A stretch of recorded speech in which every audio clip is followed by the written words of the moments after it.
RMS Queen Mary, Queen of the Queens by William J. Duncan. Published by Droke House Publishers in 1969. Audiobook narration done by Alex Adner of the Alex the Historian YouTube channel. Author's note: to my wife Ada, who has made all my voyages smooth with her love, devotion, and encouragement. Chapter 1. A City Buys a Queen. Waddling a half-chewed, unlit cigar from side to side in his mouth while scanning a newspaper, Lloyd D. Hart sat cross-legged on an old couch made of discarded automobile seats inside the wooden shanty at the entrance of his landfill dump on the waterfront of Long Beach, California. To look at Hart, one would scarcely think he would be the type to rummage through the pages of Barron's, the Dow Jones Weekly Financial Journal. But browsing through financial newspapers was his daily ritual. Hart's appearance is deceptive, a cover for the real man under that country boy exterior. A financial genius with a rare quality of being able to play the wildest long shots and come up a winner. As he pored over the pages of the tabloid weekly, Hart spied a one-paragraph item that held peak interest for him. He raised up from the slouched position and started a suppressed giggle that warmed its way into a full laugh. Sitting across from Hart was Frank Cassidy, a wealthy, retired building contractor, who came down to Hart's dump almost every day to spin yarns, cuss the liberals, the communists, and the general state of the Union. Cassidy enjoyed an occasional mouthful of Copenhagen, and had just stoked 3 fingers full of snuff behind his lower gum when Hart's stomach began to quiver in a belly laugh. "What'd you find, LD?" Cassidy asked. "By damned, Frank, I think I finally got something that'll turn that old boy purple with rage. He'll hit the ceiling," Hart said, tearing the small item out of the journal. He showed Cassidy the item he ripped out, and Cassidy, with a wry smile, a snuff spit, and a head shake, silently agreed with Hart's scheme. It was on that April day, in 1966, in a Long Beach, California dump that 2 Oklahoma farm boys started a gag that was to decide the future of one of the world's greatest merchant ships, the RMS Queen Mary.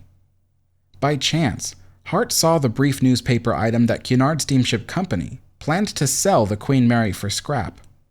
Hart, several years before, had joined a group of businessmen in one of his uncanny business deals, purchasing the 6,000-ton Canadian ocean liner Princess Louise on the daring dream that the ship can be converted into a posh floating restaurant in Southern California, where restaurants are so numerous that within one block one can order tacos at one place and truffles at another. Novel restaurants, even floating ones, were nothing new to the blasé Californian, and Southern California was far from any cuisine capital. However, the Princess Louise was a famous ship, and had a certain allure about her that the other investors felt would draw crowds. Hart proposed that the 330-foot Queen of the Northern Sea be docked at Long Beach. Principal opponent of that plan was a Long Beach Harbor commissioner named Harry E. Bud Ridings, Jr., a Cadillac dealer, civic leader, and then chairman of the powerful board of harbor commissioners. Ridings, a slightly built, nervous man, appears to be always in a fitful dash to get things done. He believed that the harbor was for active shipping, and not for dead ships that would take up valuable dock space tied to a pier. The Princess Louise, as a restaurant project, would be a dead ship, he argued.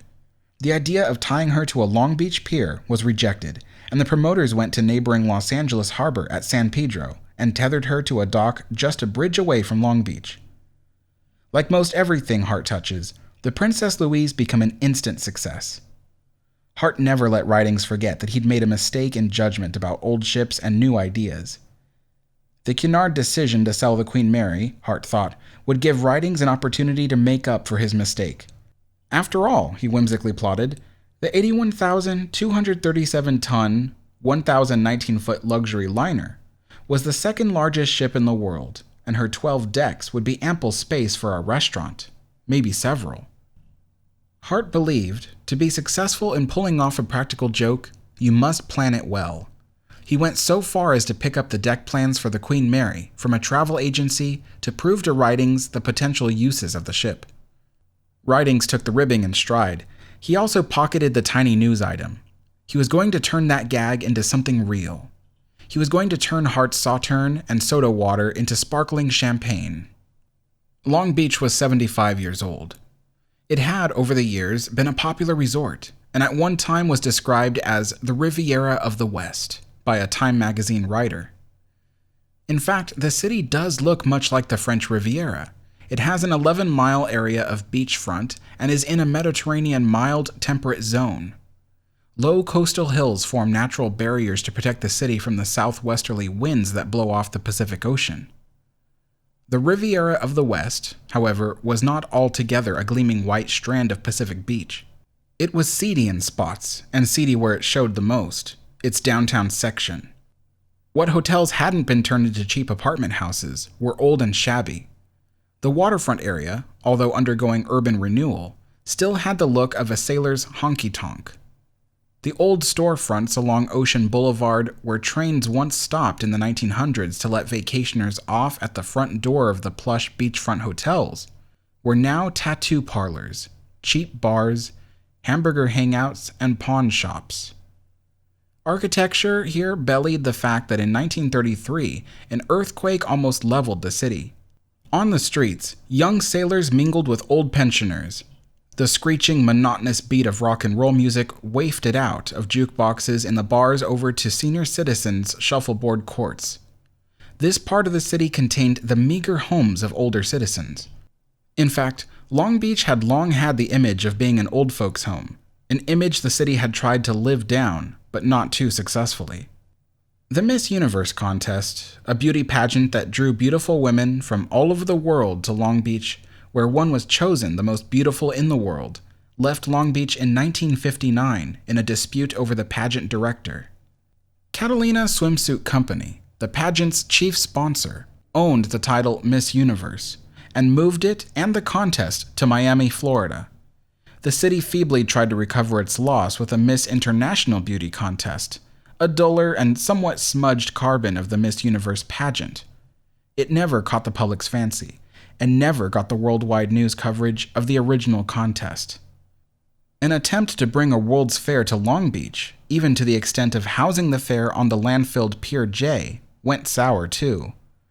The pier was still under construction in Long Beach when Hart started needling Ridings to buy the Queen Mary. Clearly, Long Beach needed a new image maker. Hart had unwittingly given Ridings the image maker. A ship as an image maker for a city that sees thousands of ships come in and out of its harbor every year? Not just a ship, but a special ship. A famous ship that people would travel for miles just to see. The Queen Mary, Ridings felt, was that kind of ship. Ridings was sold on the idea, but he needed support for his idea, and he needed it from City Hall. He was planning his strategy carefully and somewhat secretly. While he was still probing the possibility of getting someone to buy the ship for Long Beach, Cunard hadn't officially announced that the Queen Mary would be scrapped. The news wasn't long in coming. The skippers of the Queen Mary and the Queen Elizabeth opened sealed messages while at sea, May 8, 1966. Cunard told the skippers and the world that the Queen Mary would be taken out of service at the end of 1967, and the Queen Elizabeth at the end of 1968. Now that the news about the pending sale of the vessels was more than speculation, Ridings set up a luncheon meeting with Harry Fulton, a former newspaper reporter who was now special assistant to city manager John R. Mansell, and a man close to the city politics. Ridings wanted a barometer reading on the political winds at City Hall. During the meal, Ridings turned the conversation to the Queen Mary.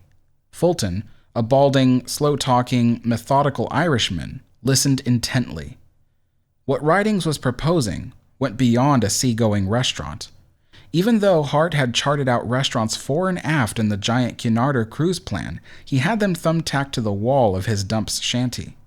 Ridings was telling Fulton of a plan to convert the old British luxury liner into a hotel, convention center, shopping complex, and of course with a sprinkling or two of restaurants. In a shell, it would be a tourist attraction.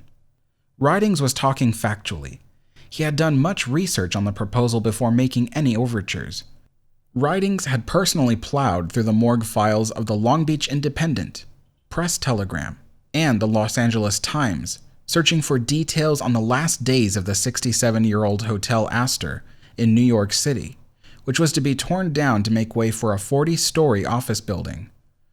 There was a clamor to save the old French Renaissance structure, and when it was to fall to make way for a glass skyscraper, people came from miles around to buy souvenirs of the old hotel at the auction. And when the old Metropolitan Opera House in New York was to be replaced with the new Lincoln Center, another cry went up to save the structure. For the old Met, they paid up to $200 a seat for the last performance. People in the United States like to preserve old things to look at, but will not tolerate utilitarian things that get old. Few would even pay $5 for an opera ticket before someone decided to tear the place down.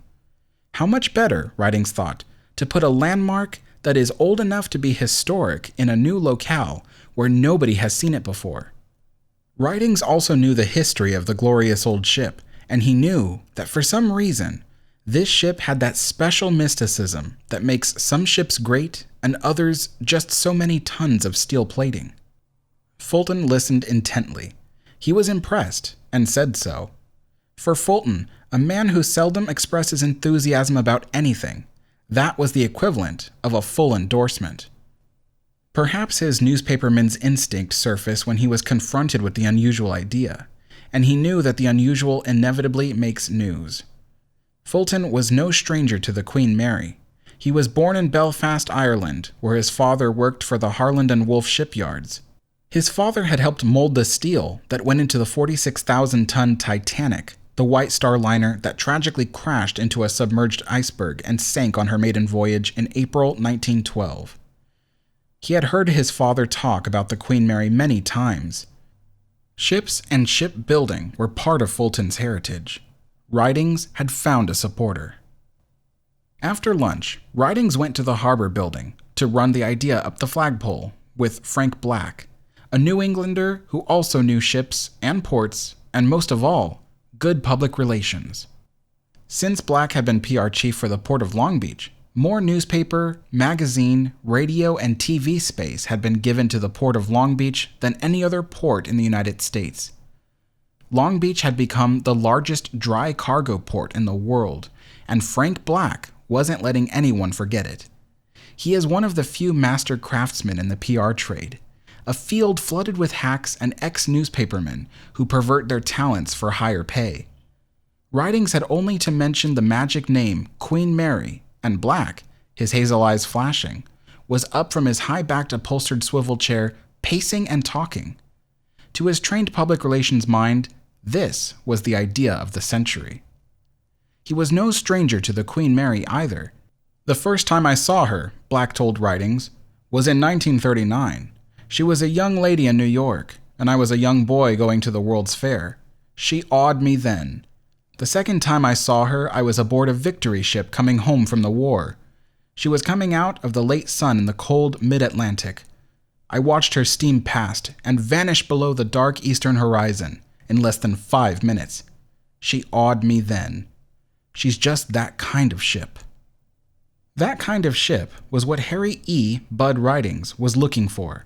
He had 2 supporters now, and his idea began to take shape. On May 31st, 1966, Ridings wrote a 1-page letter to Sir Basil Smallpiece, chairman of the Cunard Steamship Company, in which he proposed an alternative fate instead of the breaker's hammer for the Queen Mary. Specifically, I propose purchase of this great ship, Ridings wrote, for the purpose of permanently berthing her at Long Beach, as a great hotel, restaurant, and shopping complex for discriminating Californians and visitors to California. Seeking support, he wrote a second letter that day to Roger Corton, Executive Secretary of the British American Chamber of Commerce, in which he outlined his idea for the Queen Mary and asked Corton for support. Corton liked the idea and became Ridings' third supporter. He immediately wrote Cunard endorsing the proposal. Some weeks later, Ridings received a courteous reply from Cunard that was far from an enthusiastic endorsement. But he was not discouraged and began scouting a number of major financial houses to drum up interest from the private sector of the community in buying the 31-year-old luxury liner. He received encouraging responses along with a few blank expressions, but no firm offers. Almost a year had passed, but Ridings had not given up the idea. On March 7, 1967, he wrote another letter to Cunard, this time directing the communication to the attention of Lord Mancroft, Vice Chairman of the Shipping Company. In May, Lord Mancroft replied with the first note of enthusiasm the British firm had shown. He ended the letter by saying Cunard would be very happy to discuss the project. Ridings was in Japan on a trade mission for the Long Beach Harbor Department when the letter arrived, so Fulton wrote Mancroft on the city's continuing interest. Cunard replied in mid-May that they were now actively interested in Long Beach's proposal and invited representatives of the city to inspect the liner firsthand when it arrived in New York on its regular transatlantic run, May 23, 1967. Ridings, now back in Long Beach, was still trying to find private sources to make the purchase. In an unexpected move, however, Cunard moved up the deadline for the sale a year to July 24, 1967, little more than a month away. There was no time left for private sources to put together a package. It appeared as though the Queen Mary was slipping out of reach for Long Beach. Other United States cities announced intentions of buying the ship. New York's mayor, John Lindsay, wanted the massive 81,237-ton ship welded to a Brooklyn pier and converted into a high school for 3,000 students. Philadelphia was interested in the Mary for a hotel. Atlanta, Georgia exporter Henry McMahon wanted her for a floating trade exhibition. Scrap dealers in Italy, United States, Japan, Great Britain, and Hong Kong wanted the tons of metal the ship could yield. Ridings and other city officials, now actively interested in the Queen Mary purchase, met in the Harbor Department building overlooking a network of piers to map out a new plan to buy the Queen. In the distance, and within sound of the meeting room, rows of oil pumps like so many Trojan horses corralled in wire fences made whooshing sounds each time they dipped their heads to suck up another barrel of oil. And inside the sheltered Long Beach harbor, on tiny man-made rock and earth islands, oil wells camouflaged to look like high-rise apartment buildings probed the harbor floor for more oil. The fossil fuel had lain in the city's tideland pools for eons of time. The deposit is the third richest oil reservoir known, and from this underwater supply, the city expects to realize approximately $250 million over a 35-year period. There, within the Earth's crust, under the ocean floor, and in Chapter 138, Statutes 1964, First Extraordinary Session of the state legislature, lay the answer to the city's dilemma over the Queen Mary's purchase. The state legislature prohibits Long Beach from spending a single penny of its share of oil revenue from this offshore oil field for general services. As trustee for the state, Long Beach must use the money for improvements to the waterfront areas, the city's harbor. Could a 31-year-old British ship be considered waterfront development? Without a specific purpose, perhaps not. But Long Beach held a legislative fifth ace in its poker game with the state. The city and the California Museum Foundation had been discussing a $6 to $8 million maritime museum on a triangle of land near the Long Beach Arena. Howard Edgerton, a savings and loan company executive who was then president of the Museum Foundation's board, suggested that portions of the Queen Mary be made into a maritime museum. What better location than a ship for a maritime museum, Edgerton asked. Ridings reasoned that since Queen Mary's scrap value was about $2 million, the city could buy the ship for less than it would cost to build the land-based museum under discussion. The next step was to seek the approval of the State Lands Commission, the agency that held tight reins on Long Beach's tideland oil.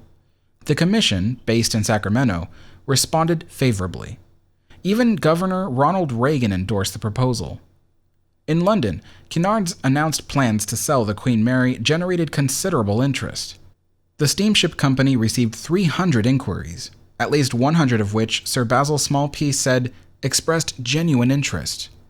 He was not, of course, including the inquiry from a man in Little Rock, Arkansas, about buying both the Queen Mary and the Queen Elizabeth and welding them together as the world's largest catamaran. The interest in buying the Queen, especially by New York, Miami, and Philadelphia, had Long Beach worried. On the possibility the city might submit a bid for the ship, the whole project was presented to the Long Beach City Council. 9 men, who ranged in age from a 40-year-old optometrist, Dr. Thomas Clark, to a 65-year-old retired businessman, Raymond C. Keeler. The idea was unique, but the councilmen were cautious. Few cities had ever bought a ship, especially a 31-year-old British model that was so big, the city would have to sail it clear around the tip of South America to get it to Long Beach. The sales pitch was really up to city manager John Reed Mansell, a stubby, cigar-smoking man who virtually growls when he talks. Mansell said the Queen Mary would become a centerpiece for Long Beach's multi-million-dollar shoreline development. Mansell read a detailed 6-page report, concluding with, "In summary, there is no question in our city staff mind that the Queen Mary will provide the city with an outstanding tourist attraction and present a prudent investment." Edgerton, speaking on behalf of the museum project, commented, "The historic Queen Mary is rich in lore of the sea, and a museum, combined with other proposed uses, could make an outstanding tourist attraction for California." The city council agreed to probe further and permit Fire Chief Leonard V. Forrester and the city's building superintendent, Edward M. O'Connor, to go to New York with Ridings and Fulton to make an inspection of the ship. The Queen Mary, they found, was old, shop-worn, and would present many challenges, but they concluded it was entirely feasible to use the Queen Mary as a hotel, convention center, restaurant, and sea museum. The city council voted to bid and authorized a delegation to make the bid in London. Vice Mayor Robert F. Crow, City Attorney Leonard Putnam, Llewellyn Bixby Jr., then newly elected president of the city's Harbor Commission, Clark Hedgens, an attorney, Samuel Cameron, a member of the museum board, Ridings and Fulton, made up the delegation. The question, Fulton said, was how to come up with a realistic bid. In the Hilton Hotel in London, Fulton, Putnam, and Ridings worked out a formula to arrive at a figure that would make a winning bid. "We had no magic formula," Fulton said, "but we took all the variables, such as the ship's value in scrap in England, the ship's value in scrap in Hong Kong, what New York might pay for the ship as a school, what Miami might pay for her as a hotel. We then analyzed how much the furnishings were worth and came up with a bid. It was more than the $3.2 million the delegation had authority to bid." Fulton telephoned city manager John R. Mansell and told him they'd have to have authority to bid more. Mansell said $3,450,000 was top. Fulton submitted the sealed bid July 24, 1967. Long Beach added a condition to the bid. The city was to have an option to sell a final cruise from England to Long Beach. The delegation had hired a driver in London, a South African named Jim Lindsay. Lindsay, the men suddenly realized, had overheard all the conversations and was probably the most dangerous man in all of England to the negotiating team from Long Beach. What really worried the delegation was that in England, newspapers pay handsomely for hot first-person stories on any subject of current interest. The purchase of the Queen Mary was certainly current interest, and Lindsay had a real story to tell. Lindsay unofficially became part of the Long Beach delegation. "He became quite helpful in the long run," Putnam recalled. "I'd say he was a good, tenacious negotiator." Lindsay could have straightened a lot of news stories out if the press had known of his first-hand knowledge. The New York Times, London bureau, filed a story on the Night Wire, July 24th, that New York City, on a bid of $2.5 million, was top bidder. Long Beach wasn't even mentioned in the 7-paragraph story. The United Press International Night Wire indicated that Americans dominated the field in the bidding, again playing up New York's bid high in the story, and mixing Long Beach's proposal along with offers from Philadelphia, Miami, and New York in next to the last paragraph of an 11-graph story. The Associated Press filed an even briefer story, mentioning bids from New York and Atlanta, Georgia, but not Long Beach. The prospects appeared grim for Long Beach. Cunard, the Wire report said, was delaying the announcement until July 26 because Cunard was in continuous negotiations with a prospective purchaser. But the sometimes sardonic London Times moaned editorially, "It will be the final irony if the Queen Mary ends her days as a floating school for New York children, a fun-fair spectacle for Californians to gape at and gamble in, or, surely the height of incongruity, a showplace for the products of the American industry. But it looks as if one of these things will happen." Strangely, the Times didn't mention the alternative fate, sending the stately old monarch to the shipbreakers for scrap. Many in Great Britain thought the Queen Mary should have been towed to sea and sunk rather than allowing her to fall into foreign hands. Cunard didn't. The steamship company for almost a decade had been losing as much as $2 million a year on each of the two queens. The behemoths of the seas were too big, too costly, and too old to prosper in seasonal cruising, the defensive measure steamship companies were taking to compete with jet travel. Cruising was a thriving business for smaller ships, but the giant transatlantic liners were too big to maneuver into the exotic harbors on cruise itineraries. Time was running out for the two ocean monarchs. Cunard was trying to recover some of its losses by selling first the Queen Mary and later the Queen Elizabeth. For all the bidders, Cunard had two stipulations: that the Queen Mary would not be put into service in competition with Cunard, and that the character and dignity of the ship would be maintained if she were kept afloat. Cunard did not want the Queen Mary's honorable past sullied by a questionable future as a floating gambling palace. Only one of the bidders, besides those from the United States, had even suggested anything for her but the scrap heap. Hong Kong shipping magnate C.Y. Tung said he was undecided on whether he'd use her for scrap or convert her into a hotel. London bookmakers, who take the slightest occasion to give odds, were favoring New York's purchase.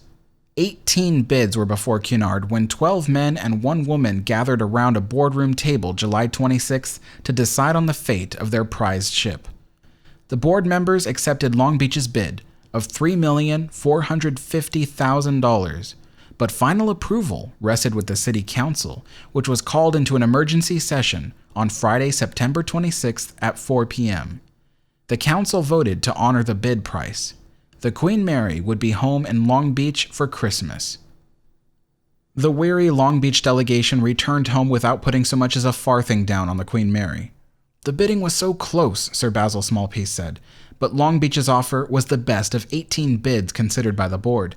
It ensures that the character of the Queen Mary will be preserved because of an essential part of the plan to use the Mary as a museum. Malcolm Finister, director of the H.E. Moss & Company shipbrokers in London, revealed the Long Beach bid was only $50,000 over the number 2 bid submitted by Philadelphia, Pennsylvania. The British press called the Long Beach purchase the Great Queen Robbery. New York Democratic Congressman John M. Murphy warned Long Beach at a news conference that it had purchased a floating fire trap. He had opposed New York City's purchase on the same grounds. Mayor Lindsay expressed sorrow over New York's losing to Long Beach. When Governor Reagan received the news that Long Beach had won the bidding, he wrote Mayor Edwin Wade of Long Beach his congratulations, adding, "There is no question that the Queen Mary will become a tremendous tourist attraction, and that it will bring new visitors and new money to Long Beach in particular, and California in general. May I commend you and all the others who worked so imaginatively and diligently to bring this venerable lady of the high seas to California."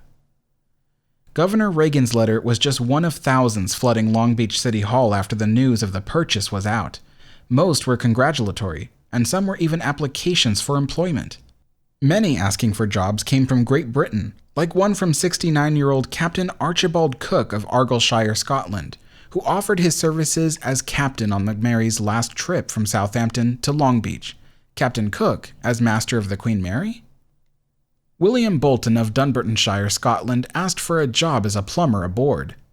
A.S. Woolley, a London postman, sought a job on the ship as a security officer to halt last-minute souvenir snitching. Alan Whitehead and Pat Fox, 2 former Queen Mary crewmen who had moved to Long Beach, asked for jobs. London cleanser salesman G.F. Samuels wrote to recommend his product, indicating his company had supplied the Queen Mary with it in the past to treat her vast timber decks whilst keeping them white, clean, and infection-free. John S. Blake, a 45-year-old retired Navy commander from McLean, Virginia, applied for a job as the Mary's skipper in Long Beach. 16-year-old Nancy Roberts of Garden Grove, California, wrote asking if the Queen Mary had ballroom facilities to accommodate 550 persons. She wanted to rent the ballroom for the May 1968 junior-senior prom for Pacifica High School in Garden Grove.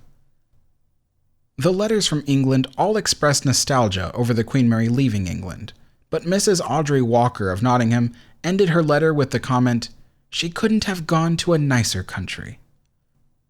The Queen Mary is many things to many people. There has never been another ship like her, although exactly what there is about her that makes her so special is hard to define. But ask anyone who has been touched by this mystic Mary, and they'll tell you the magic is surely there. It was this indefinable quality that convinced Long Beach it must exercise its option to sell a last great cruise passage on the Queen Mary from Southampton around Cape Horn to Long Beach, the longest passenger cruise the old ship had ever undertaken. Cunard officials were aghast at the city's decision. They had strongly advised against such a cruise, offering to bring the Queen to Long Beach with only crew members. What's more, 2 of the world's largest travel agencies rejected the city's offer to handle the booking. Fugazi Travel Bureau of New York snapped up the idea and agreed to put the travel package together, despite the fact that it had less than 2 months to complete the arrangements, which normally would have required a year of planning. The sale of the Queen Mary marked the passing of an era, and hundreds of American Queen Mary fans urged the city to sell passage on the great last cruise. As a tribute to the Queen Mary, such a sentimental journey had to be made, they argued. In the heat of the tropics, it appeared Cunard was vindicated in its prediction that such a trip was not feasible. But in the final analysis, the Queen Mary could not have gone out of service any other way, and 1,200 people, mostly elderly Californians, who made the last voyage proved it. They lived out the final seagoing days of one of the most legendary ships of all times, a ship that survived a depression, a war, and the scrapyard. A ship that was a floating Taj Mahal, a British ship that carried more Americans than Englishmen, a ship that carried the poorest of the poor and the richest of the rich, a living legend in our times. Her future, now secure in the purchase by Long Beach, will become perhaps even more legendary. But for the oil of Long Beach and a strange California Supreme Court ruling that allows Long Beach to spend its share of revenue from Thailand oil only for harbor development, the ship might have been welded to a Brooklyn, New York pier as a high school, gutted of her beauty and converted into a blackboard jungle. Or worse, the breaker's hammer and the welder's torch might have slashed her steel into scrap to be remolded into Japanese-made toys and Toyotas. She served a better fate. And certainly, she deserved to live on, rather than to become scrap steel in a melting pot. This is the story of the legend and lore of the Queen Mary, from the time she was no more than a line on a shipbuilder's blueprint, to her last great cruise, and a look into her future when she'll never sail again, but promises to remain Queen of the Queens forever. End of Chapter 1. Thank you for watching, everyone. If you enjoyed this video, give it a like and comment below. For more stories on the architecture, engineering, and history of the Steam Age, make sure to subscribe. You can support me by either becoming a Patreon member or channel member, or you can help donate to my transatlantic voyage to the UK. Links and information are in the description below. Thanks again, and I'll see you all next time.